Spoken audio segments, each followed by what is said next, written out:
नमस्कार साथियों, कैसे हैं आप सब लोग। स्वागत है आपका इस YouTube चैनल पर। हम लोग पढ़ेंगे आज समास। मैं आशा करता हूं कि आपकी होली बहुत अच्छी रही होगी। फिर से पढ़ाई कंटिन्यू करते हैं, ठीक है। चैनल पर जो लोग नए हैं वो कृपया सब्सक्राइब कर ले, बेल आइकन दबा दें, जिससे वीडियो का नोटिफिकेशन आपको रेगुलर मिलता रहे।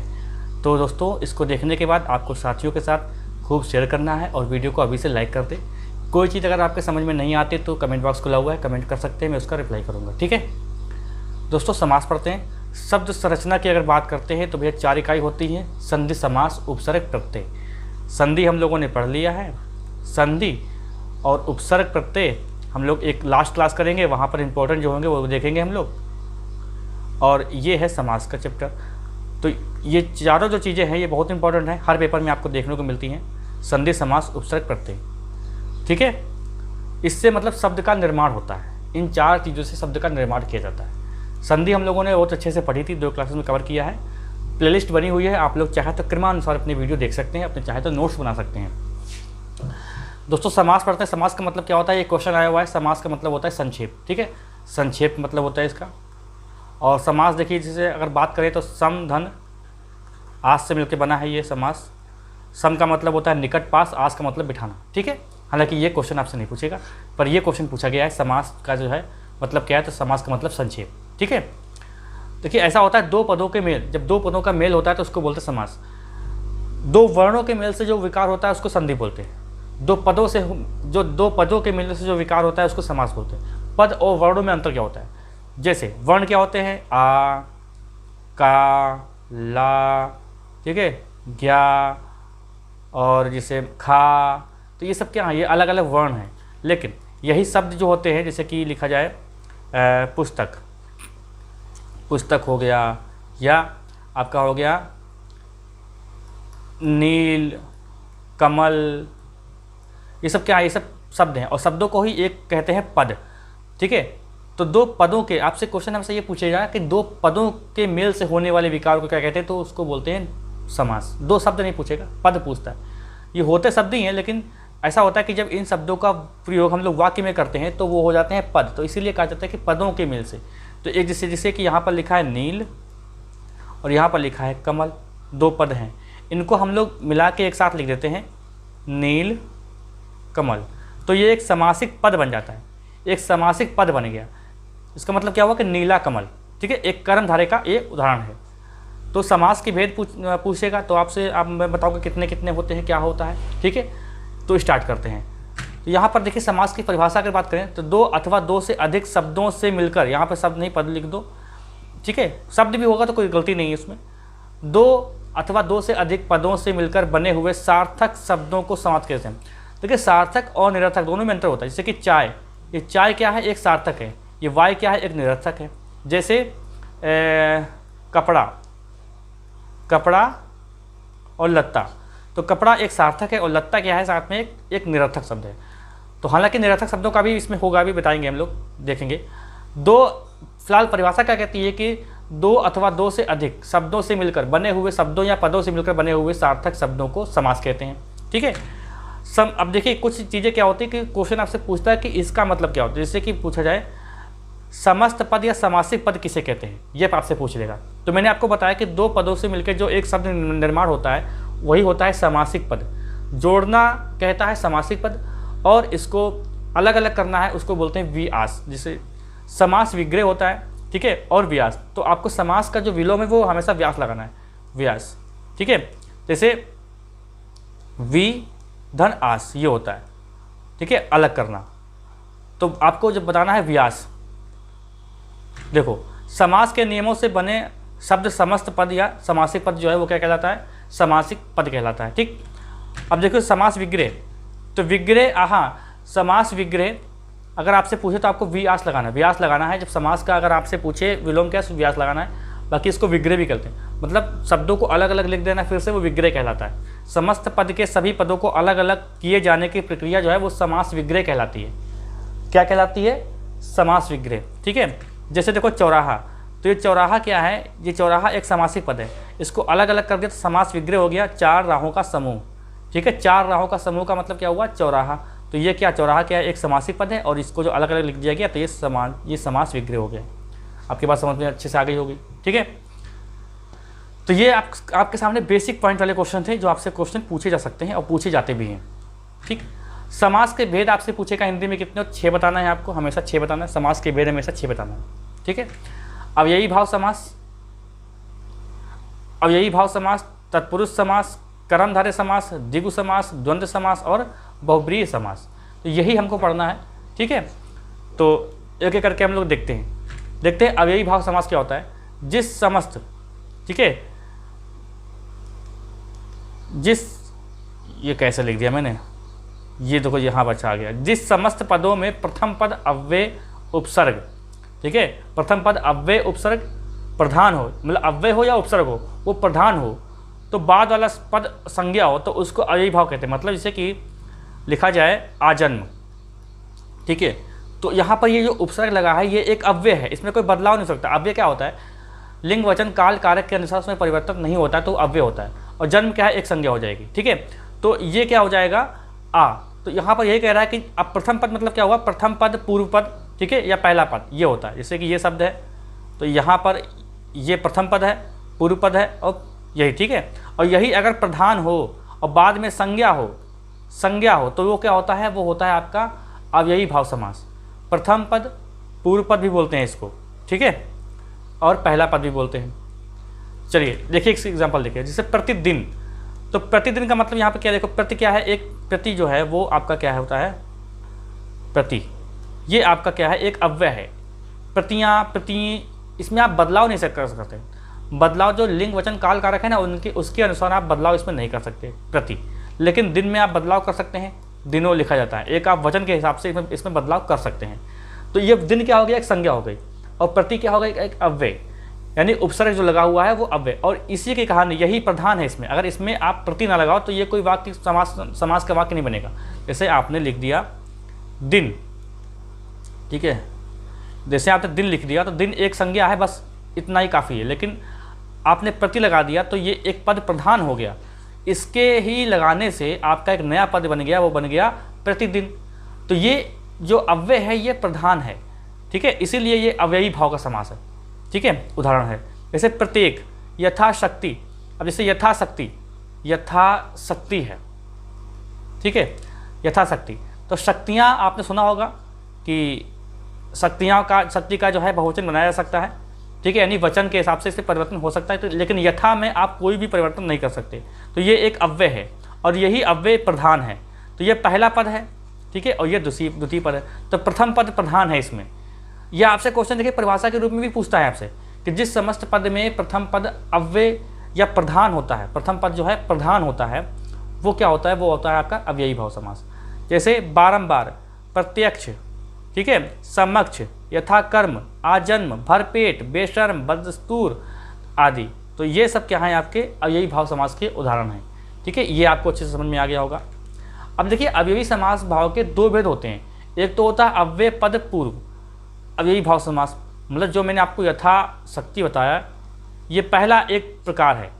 ठीक है, अव्ययी पद पूर्व ये पहला प्रकार है, क्योंकि देखिए अव्ययी पद पूर्व यानी अव्ययी पद पर जो है पूर्व में लगा है और बाद में एक संज्ञा लगी हुई है, तो इसका तो आपने देख लिया।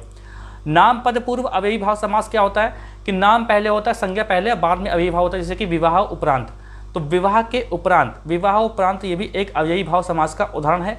मृत्यु उपरांत ये भी एक अव्ययी भाव समास का उदाहरण है। इतना डिटेल में आपसे कभी पूछता नहीं है कि अव्ययी भाव समास के भेद कितने होते हैं, बस आपको मैंने एक डिटेल में बताने की कोशिश की है। ठीक है, तो अव्ययी भाव समास, ये देखिए विवाह लगा हुआ है, विवाह एक संज्ञा है, मृत्यु एक संज्ञा है। ठीक है, उपरांत ये एक अव्यय है, ये क्या है, अव्यय है। ठीक है, इसमें आप उपरांतों उपरांति सब नहीं कर सकते हैं। ठीक है, विवाहों कर सकते हैं। ठीक है, तो यहाँ पर आप समझ गए होंगे कि ये नाम पहले आ जाएगा और अव्ययी भाव समास बाद में आएगा। ठीक, ये भी आप देख सकते हैं। लेकिन जब परिभाषा आपसे पूछेगा तो ये पूछेगा कि पहला पद अव्ययी भाव हो, ठीक है, और बाद में संज्ञा हो, तो क्या होता है, तो भैया वही होता है अव्ययी भाव समास का उदाहरण। ठीक है, अब ये अव्यय शब्द को ही अविकारी शब्द बोलते हैं, ये मैंने बताया था आपको जब मैं अविकारी शब्द आपको पढ़ा रहा था। ठीक है, अब देखते हैं यदि किसी संज्ञा अव्यय पद का दोहरान हो, देखिए कहाँ गया पॉइंटर, कहाँ गया, यदि किसी संज्ञा या अव्यय पद का दोहरान हो तो वहाँ भी अव्ययी भाव समास होता है। कैसे, देखो जैसे दिन दिन, हाथों हाथ, कानों कान, ठीक है, पल पल, द्वार द्वार, ये क्या है, ये संज्ञा है। दिन एक संज्ञा, हाथ एक संज्ञा है, कान एक संज्ञा है, तो कानो कान ये सब क्या दोहरान हो रहा है, तो ये अव्ययी भाव समास हो गया। दोहरान अभी विशेषण वाले में भी होगा, कर्मधारय में भी होगा, लेकिन वो अलग चीज़ है। आप यहाँ पर आप गौर करिएगा कि ये संज्ञा हो रही है, या तो पद या तो क्या होगा, इसे पल पल एक क्या है, एक अव्यय हो जाएगा। ठीक है, तो ये क्या हो जाएगा, ये देखो ये क्या हो रहा है, ये आपका दोहरान हो रहा है, तो ये अव्यय समास हो जाएगा, अव्ययी भाव समास हो जाएगा। ठीक है, आगे देखो कर्मधारय समास क्या होता है। कर्मधारय का प्रथम पद विशेषण होता है, मतलब ये एक ऐसे पद है, एक ये ऐसे पद है, ये विशेषण होगा। विशेषण मैंने आपको अच्छे से पढ़ाया है। ठीक है, विशेषण होगा, और ये दूसरा क्या होगा, विशेष से होगा। ठीक है, विशेष से। देखिए संज्ञा या सर्वनाम ही क्या होता है, विशेष से होता है। ज़्यादातर क्या होता है कि संज्ञा भी विशेष होता है, जैसे कि लिखा हुआ इसे, अच्छा इसी में बताता हूँ मैं आपको, मतलब पहले परिभाषा आप समझ लो। कर्मधारय का प्रथम पद जो होता है विशेषण होता है, दूसरा पद जो होता है विशेष से अथवा संज्ञा होता है, क्योंकि संज्ञा को ही विशेष से बोलते हैं जब विशेषण लगा होगा तब। ठीक है, जैसे महाकवि, तो ऐसे में क्या करेंगे आप जो है कैसा या कौन का प्रश्न करेंगे, जैसे कि कवि, कैसा कवि, महान कवि, या महान कौन है, कवि है, दोनों में अलग अलग बात। आप ऐसा करें कि कौन का इस्तेमाल करें, जैसे कि महा, तो महा कौन, कवि, पीत सागर, पीला कौन, सागर। अगर ये सब लिखा हो, अगर आप चाहें तो अपनी सुविधा के अनुसार आप कैसा भी लगा सकते हैं, जैसे कवि कैसा, महान, सागर कैसा, पीत, अंबर कैसा, पीला, वीर कौन है, महावीर। ठीक है, वीर कैसा, महावीर, महावीर को, महान कौन है, वीर है। ठीक है, ऐसा देखो। भुजदंड, जो दंड के समान भुजाएं होती हैं, कमल के समान जो चरण हैं आदि। ठीक है, अब देखो यहाँ पर ये जो महान है ना, महान कवि, तो ये प्रथम पद है और ये पूर्व पद है। ठीक है, दूसरा पद है। तो यहाँ पर ये क्या कहता है, महान जो है एक विशेषण है, और ये कवि क्या है, एक संज्ञा है, तो ये विशेष से हो गया। ठीक है, ये विशेषण, ये विशेष, मैंने आपको अच्छे से बताया था पहले। तो यहाँ पर क्या है कि इसको ऐड जब कर रहे हैं तो ये हो रहा है महाकवि, ये हो रहा है महाकवि, तो ये आपका हो गया कर्मधारय। मतलब कर्मधारय में क्या होता है, विशेषण का काम होता है, विशेषण का काम होता है। ठीक है, विशेषता, संज्ञा व सर्वनाम की विशेषता बताने वाले शब्दों को विशेषण कहते हैं, मैंने आपको पढ़ाया था। यहाँ पर आप देख रहे हैं कि पीताम्बर लिखा हुआ है। पीताम्बर में काफ़ी कन्फ्यूजन होता है। पीताम्बर में अगर दोनों ऑप्शन आ जाएंगे, बहुब्रीहि या कर्मधारय, तो आपका बहुब्रीहि ही लगा देना है। वैसे क्या होता है कि मतलब अभी मैंने देखा था प्रीवियस के क्वेश्चन में कि उसमें आया था और कर्मधारय और बहुब्रीहि दोनों ऑप्शन उसमें हैं, तो इसका बी और सी दोनों ऑप्शन माना गया था। तो अब आगे से क्या होगा कि पीताम्बर अगर आ जाएगा तो कर्मधारय और बहुब्रीहि में से एक ही ऑप्शन आपको देखने को मिलेगा।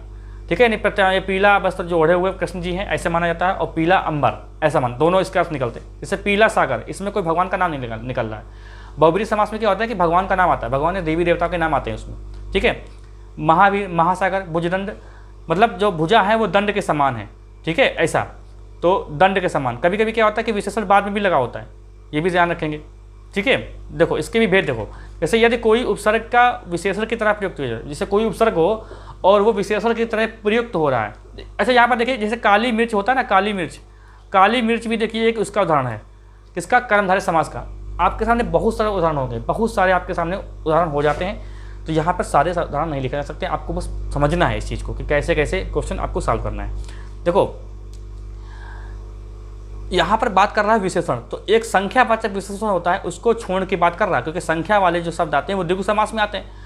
तो संख्यावाचक विशेषण को छोड़ के जो भी विशेषण आएंगे वो सब किसमें आ जाएंगे, कर्मधारय में आ जाएंगे। ठीक है, जैसे काली मिर्च हो गई, लाल मिर्च हो गई, ये सब क्या है, विशेषण है, एक मिर्च की विशेषता बता रहे हैं। ठीक है, जैसे सागर की विशेषता क्या है, पीला है वो, अंबर की विशेषता क्या है, पीला है वो, वीर की विशेषता क्या है कि महान है वो, सागर की विशेषता क्या है, महान सागर है। ठीक है, और चरण कैसे हैं, कमल जैसे हैं। ठीक है, ऐसा। अच्छा, यदि कोई उपसर्ग को विशेषण की तरह प्रयुक्त किया जाता है तो वहाँ भी कर्मधारय समास होता है। जैसे कि देखो, पूत कैसा है, कपूत है, पुत्र कैसा है, सपुत्र है। ठीक है, सपूत है। तो ये इस टाइप से भी आपके सामने आएंगे, तो आपको कर्मधारय समास लगाना है। यदि विशेषण पदों का दोहरान हो, जैसे कि विशेषण पद हैं, अभी मैंने बताया कि संज्ञा या अव्ययी भाव का अगर दोहरान होता है तो वहाँ पर अव्ययी भाव समास होता है। यहाँ पर क्या होता है कि विशेषण अगर दोहरान में होते हैं तो वहाँ पर विशेषण, वहाँ पर कर्मधारय समास होता है। देखो, जैसे कि लाल लाल, काला काला, या पीला पीला, सफ़ेद सफ़ेद, ये सब कैसा आ जाएगा, ये सब आपका हो जाएगा। ठीक है, या महान महान ही लिख दिया जाए आपके सामने, महान महान लिख दिया जाए, तो ये क्या हो जाएगा, तो आपका ये हो जाएगा भैया कर्मधारय समास। ठीक है, कर्मधारय समास आपका हो जाएगा। तो मैंने आपको जो कन्फ्यूजन वाले शब्द थे वो मैंने बताया कि जो पीताम्बर है ये भैया कन्फ्यूजन क्रिएट करता है, ये बहुब्रीहि और कर्मधारय दोनों में पूछा जाता है। ठीक है, आगे देखते हैं द्विगु समास। तो मैंने बताया कि जो विशेषण होते हैं विशेषण शब्दों को हम लोग रखते हैं कर्णधारे में, लेकिन जो संख्यावाचक विशेषण होते हैं उनको हम लोग उसमें नहीं रखेंगे, वो द्विगु समास में आते हैं। द्विगु समास खुद ही द्विगु समास का उदाहरण होता है। देखो, जिस समस्त पद में प्रथम पद संख्यावाची तथा बाद वाला पद संज्ञा हो और समस्त पद जो है समूह का बोध कराता हो, वहाँ द्विगु समास होता है। तो इसकी परिभाषा तो आपसे हमेशा आसानी से हो जाएगी, क्योंकि इसमें एक दिया हुआ है कि संख्यावाची किस में आते हैं? द्विगुवाचक में, द्विगु समास में आते हैं। ठीक है, देखो जैसे कि सप्ताह 7 दिनों का दिन, ठीक है। शताब्दी तो 100 वर्षों की 100 वर्ष को शताब्दी बोलते हैं। नौलखा, एकांकी, दुपट्टा, ठीक है, द्विपट्टा, चतुर्वेदी, त्रिफला, त्रिभुज, चौराहा, अठन्नी, पंचवटी, चतुर्वेद, ये सब क्या है? ये सब आपके द्विगु समास के उदाहरण हैं। ठीक है, एक बात बताऊँ मैं आपको, जैसे कि त्रिभुज है तो त्रिभुज या फिर आपका चतुर्वेद है, तो ये आपके बहुब्री में भी आ सकते हैं, क्योंकि ब्रह्मा जी का नाम आ जाएगा उसमें कभी कभी। ठीक है, तो ऐसा होता है कि द्विगु समास और बहुब्री समास में एक ऑप्शन दिया होगा, लेकिन आपको अगर दोनों ऑप्शन दे दिए जाएँ तो चतुर्भुज अगर आ जाए तो आपको द्विगु समास ही लगाना, ये भी ध्यान रखेंगे। ठीक है, अगर मान लीजिए नहीं आते हैं तो आप बहुब्री समास दिया होगा तो उसमें लगा दीजिएगा। ठीक है, क्योंकि दो अंतर निकलते हैं। जैसे कि ये पंचवटी भी जो है, ये अगर उसके सब जो भगवान एक कहानी है उसके हिसाब से देखा जाए तो ये बहुब्री समास में आएगा, लेकिन अगर नहीं आता है तो द्विगु समास में आएगा ये। ठीक, आगे देखो, द्वंद्व समास क्या होता है? द्वंद्व समास में आपको बढ़ाऊंगा डिटेल में। इसके 3 भेद होते हैं। देखो, इसके दोनों पद प्रधान होते हैं, मतलब उभय पद प्रधान होते हैं, दोनों पद प्रधान हैं, तथा एक दूसरे के विलोम या विलोम जैसे होते हैं, वहाँ द्वंद्व समास होता है। इसकी परिभाषा आप नज़रों में बसा दीजिए, आपसे हो सकता है पेपर में पूछ लीजिए। देखो, विग्रह के आधार पर इसके 3 भेद होते हैं, इतरेतर द्वंद्व, विकल्प द्वंद्व और समाहार द्वंद्व। तो देखिए, आपसे कभी पेपर में इतना डिटेल में नहीं पूछेगा, आपके सामने बहुत सारे मतलब एक उदाहरण दिए होंगे, आपसे पूछ लेगा कौन सा समास है, बस इतना पूछेगा आपसे। ये नहीं पूछेगा कि निम्नलिखित में से द्वंद्व समास का कौन सा उदाहरण है, ये अभी तक पूछा नहीं गया। हो सकता है टीजीटी का जो एग्जाम दे रहे हो उसको भले पूछे, वो अलग चीज़ है। इतरेतर द्वंद्व क्या होता है? तो 2 पदों के मध्य तथा आर्ध शब्दों का लोप होता है। इसमें विलोम और विलोम जैसे शब्द होते हैं। कैसे? देखो, जैसे राम लक्ष्मण, लव कुश, राधा कृष्ण, जला भुना, तो ये सब किस में आते हैं? इतरेतर द्वंद्व में आते हैं। अगर आपसे मान लीजिए बाई चांस पूछ ले तो आप बता दीजिएगा। देखो, विकल्प द्वंद्व क्या होता है कि 2 पदों के बीच में या अथवा आदि विकल्प सूचक योजक शब्दों का लोप पाया जाता है। ठीक है, शब्दों का लोप पाया जाता है, सदैव विलोम शब्द इसमें आते हैं। देखो, जैसे कि भला बुरा, भला अच्छा होता है, बुरा खराब होता है, थोड़ा थोड़ा, बहुत बहुत, ऊंचा नीचा, पाप पुण्य। तो देखो, या का और इसमें आदि का जो विकल्प है वो इसमें एक अंडरस्टूड है, जैसे कि भला या बुरा, भला अथवा बुरा, थोड़ा अथवा बहुत, या थोड़ा या बहुत। तो इसमें सदैव जो है विकल्प जो है इसमें विलोम शब्द आते हैं। इसीलिए जो परिभाषा मैंने पहले लिखी थी इसमें देखिए कि विलोम या विलोम जैसे शब्द इसमें आते हैं। ठीक है, देखो अब समाहार देखो क्या होता है, जिस द्वंद्व समास में उसके पदों के अर्थ के अतिरिक्त उसी प्रकार के अन्य अर्थ का भी ज्ञान होता है, अंत में इत्यादि आदि का बोध होता है। इसमें सदैव बहुवचन शब्द या सार्थक निरर्थक शब्द दोनों आते हैं। मैंने बताया था कि जब परिभाषा मैंने शुरू में बताई थी आपको कि दो या दो से अधिक पदों के मेल से जो है सार्थक,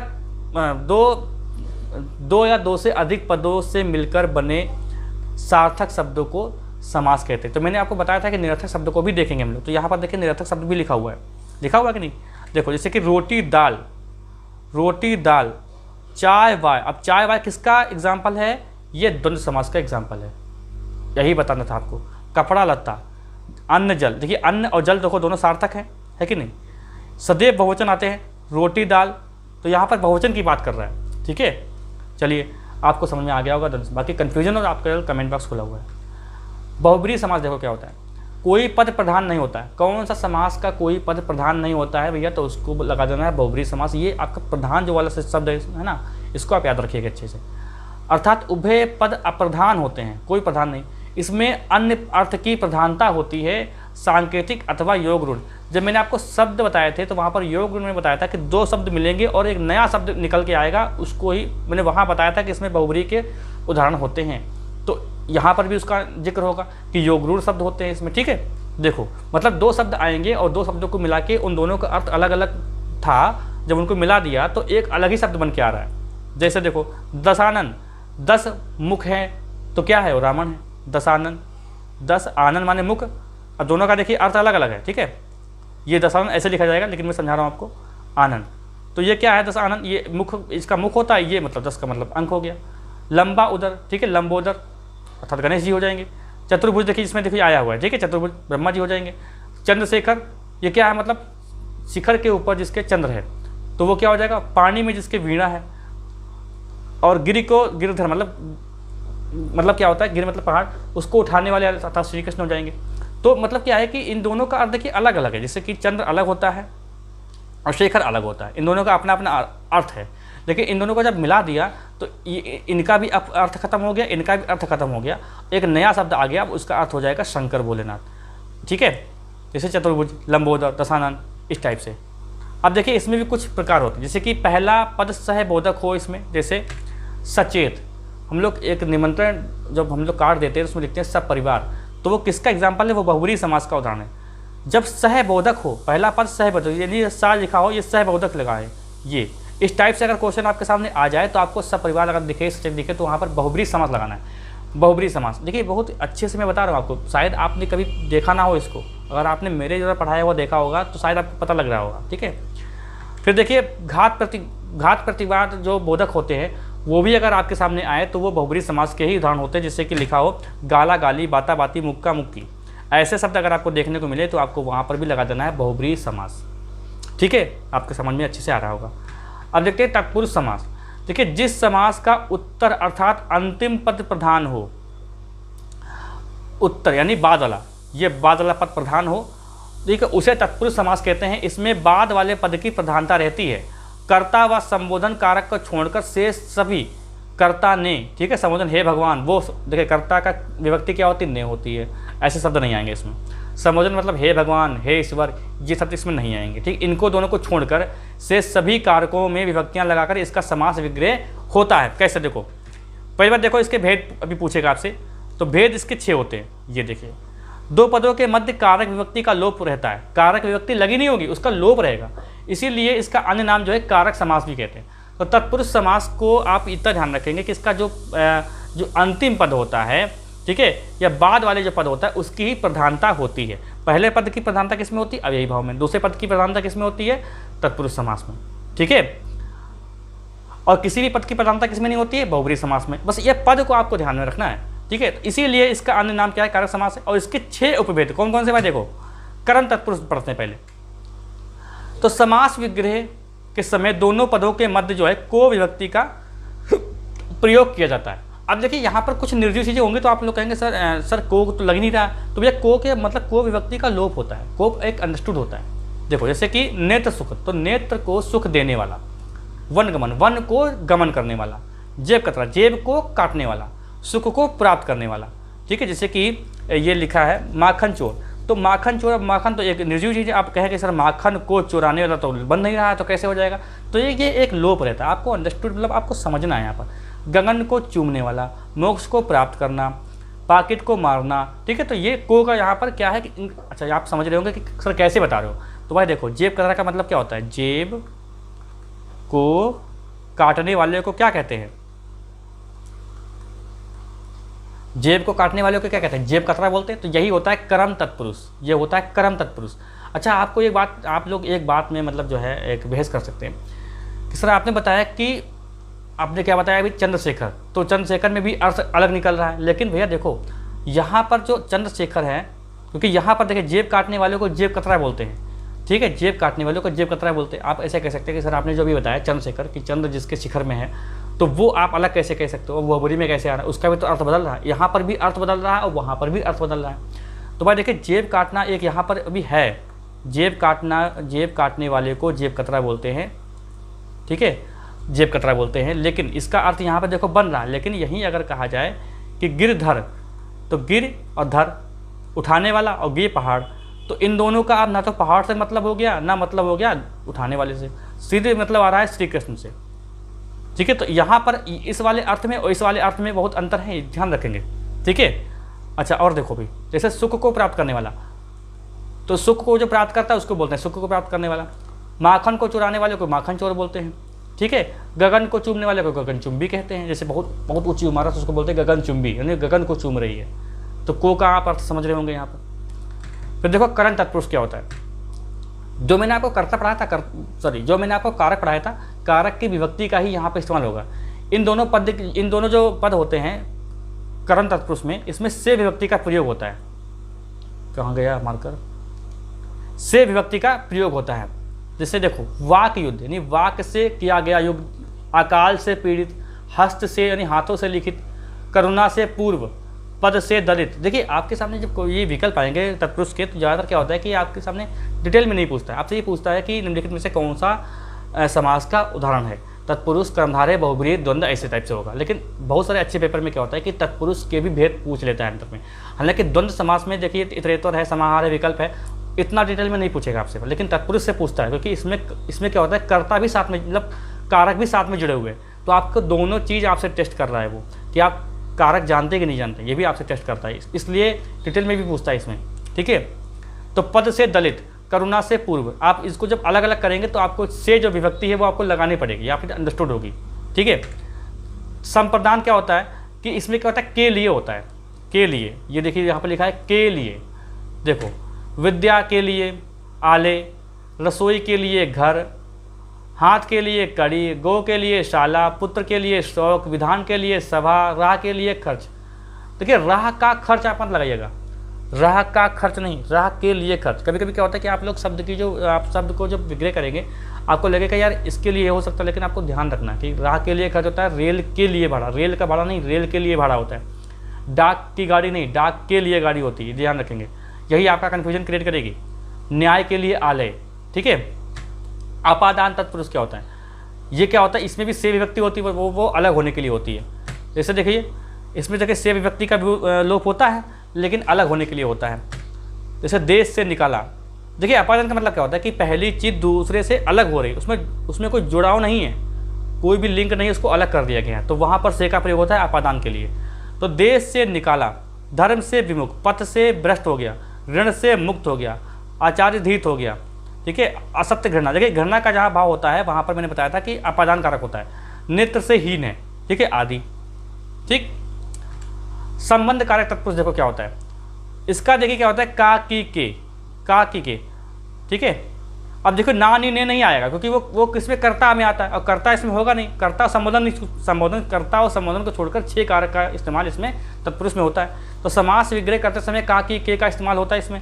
देखो जैसे कि राज्य देश, तो राज्य का आदेश, राज्य की माता, देश की सेवा, देश के लिए सेवा नहीं, देश की सेवा, लोक के नायक, सेना के नायक, सूर्य का उदय, सभा के पति और राज्य के अध्यक्ष, कन्या का दान। तो ये क्या है, संबंध दर्शा रहा है। ठीक है, अधिकरण तत्पुरुष देखो क्या होता है, इसमें क्या होता है कि मैं पर ऊपर आदि का जो है 2 पदों के बीच में मैं पर ऊपर आदि का जो है विभक्ति का लूप होता है। कैसे देखो, कौन कौन से देखो, जैसे काव्य निपुण, तो काव्य में निपुण, काव्य के निपुण नहीं होता है, ये बात ध्यान रखें, काव्य से निपुण नहीं होता, काव्य में निपुण होता है। तो काव्य में निपुण, मुनि में श्रेष्ठ, ठीक है, कार्य में रत हैं, कार्य में कुशल हैं, जल से मग्न हैं, ठीक है, पुरुष में सिंह हैं, आप पर बीती है, ठीक है, रणसूर, वन में वास, ग्राम में वास, नगर में वास, ये सब क्या होता है भाई, ये सब आपका हो जाता है अधिकरण तत्पुरुष। तो आपको मैंने अच्छे से समास पढ़ाया है, ठीक है, इससे बाहर आपसे क्वेश्चन नहीं बनेगा। बाकी एग्जाम्पल के लिए आपको प्रैक्टिस बहुत सारी करनी पड़ती है, क्योंकि बहुत सारे लाखों एग्जाम्पल होते हैं, सबके सब मैं यहाँ पे लिख दूंगा, तो आप एग्जाम्पल ही देखते रहेंगे। ठीक है, तो आपको परिभाषा भी याद रखनी है, आपको जो भी कारण भी बताए वो सब आपको ध्यान में रखना, तभी आपके समाज का जो आपके जो क्वेश्चन है वो सॉल्व हो पाएंगे। ठीक है, तो चैनल पे जो लोग नए हैं वो कृपया सब्सक्राइब कर लें, बेल आइकन दबा दें, जिससे आपको वीडियो का नोटिफिकेशन रेगुलर मिलता रहे। अपने साथियों के साथ वीडियो को शेयर करें, और कोई डाउट हो आप पूछ सकते हैं, वीडियो को लाइक कर दें, अच्छी सी प्यारी कमेंट छोड़ दें, कैसा लगा वीडियो आपको बता दें। मिलते हैं हम लोग नेक्स्ट क्लास में।